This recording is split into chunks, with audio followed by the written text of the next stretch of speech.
Mon bongo, là, je vais vous montrer vite. On a ici donc les deux éditeurs qui sont disponibles, Vélocité et Chance. Vélocité qui détermine le volume avec lequel on a joué les notes. Donc, si on a un piano, on tape plus ou moins fort sur les touches.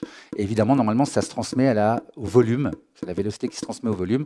Mais vous savez que la vélocité peut servir à faire bouger un filtre, à faire, voilà, dans live, on peut un peu remettre tout ça comme on veut. Donc, par défaut, la vélocité, c'est le volume. Et on a Chance qui permet de dire est-ce que la note va être jouée ou pas. Ce qui est intéressant dans les vélocités, c'est qu'on a les rampes ici. Je pourrais très bien dire sur ces... alors tiens, d'ailleurs, je croyais que c'était dans une autre piste. Bon, c'est pas grave. Sur ces notes-là, tiens, toutes, je pourrais dire que ça part de 0 et que ça monte de plus en plus. Et que là, je maîtrise le début, la vélocité de début et la vélocité de fin. On verra qu'il y a des outils un peu plus fins pour régler tout ça, hein, qu'on peut largement aller dans des dessins plus compliqués, des boucles et tout. On verra ça plus tard. La déviation,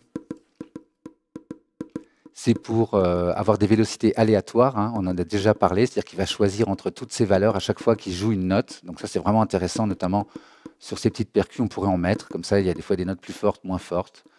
Et puis surtout, ce qui est intéressant, c'est le randomize. Là. Alors, ne vous faites pas avoir comme moi la dernière fois, c'est-à-dire qu'on passe d'un affichage à l'autre en cliquant ici dans cette zone. Là, je manipule les chances, donc j'ai aussi un randomize. On va voir ça tout de suite. Et là, je manipule les vélocités. Donc, si je clique sur Randomize, vous voyez les vélocités qui bougent. Donc, ça peut déjà être une bonne façon. Hein. Vous avez fait quelque chose avec la souris, vous avez mis toutes les notes au même volume, à la même vélocité, ou vous n'êtes pas à l'aise pour composer, vos vélocités ne sont pas très intéressantes. Ça peut être pas mal de randomiser. Vous voyez, je clique dessus, et à chaque fois, il me propose quelque chose. Donc, bien sûr, il faudrait que je prenne le temps d'écouter pour... Tiens, ça, c'est pas mal, d'ailleurs.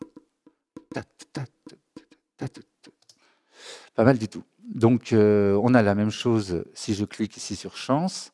On peut randomiser la chance que les notes ont d'être jouées. Mais moi, ce n'est pas tant ça que je voulais vous montrer. C'est par exemple me dire, pour créer plus de variations, parce que là, j'ai une mesure. Hein, tous mes autres clips font 4, 8, etc. Là, celui-là va vraiment beaucoup se répéter. Donc, le tiens, même, je pourrais faire ça. Je groupe les deux notes et je demande qu'il me joue les deux. Donc je mets Play All, et vous voyez ce qui s'est passé. Regardez, je fais CTRL Z. Ici, j'ai 2 points pour la chance. Et quand je fais Play All, il faut bien que je sélectionne les deux notes. Play All, je n'ai plus qu'un seul point, et je vais régler la chance pour les deux d'être jouées d'un coup. C'est-à-dire qu'elles ont une probabilité d'être jouées toutes les deux ou pas. Je pourrais faire ça sur celle-ci aussi, Play All. Et puis je vais prendre tout ça, et je vais dire Play One, par exemple.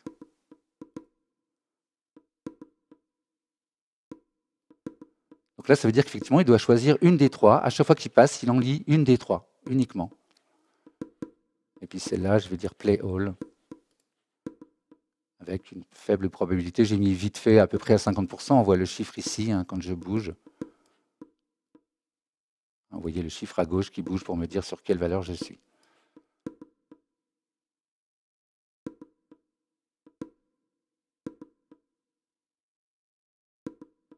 Alors celle-là, vraiment beaucoup de chance de... Je pourrais tout sélectionner. Et puis, regardez, je vais tout vers le haut et je mets tout au même niveau à 50%.